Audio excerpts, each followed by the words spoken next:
29 years after America won the Revolutionary War, they were back in conflict with England in the War of 1812.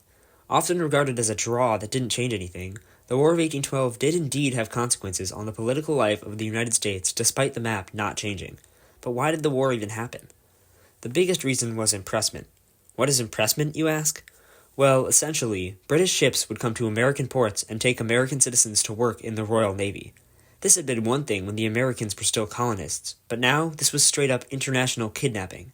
Americans living in port cities feared for their lives as their livelihoods could get snatched at any moment. Another major reason was fear on the western border that the British were colluding with natives to prevent American expansion, which they were. The Chesapeake Leopard affair, in which a British ship fired on an American one and killed 4 Americans for not complying, also riled up American anger. Also, it's important to note the effect so-called war hawks had in Congress.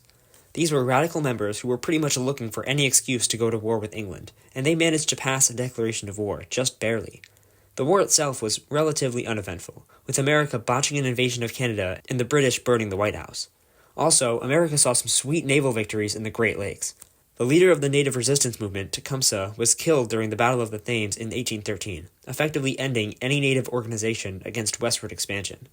In December of 1814, a treaty was signed in Ghent that ended the war without changing any territory, because both sides had no real reason to keep fighting.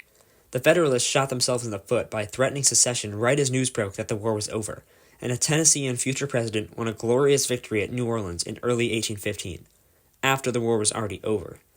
Nevertheless, the death of the Federalists led to over a decade of Democratic-Republican domination in the era of good feelings, and in 1820, James Monroe even went uncontested in the presidential election.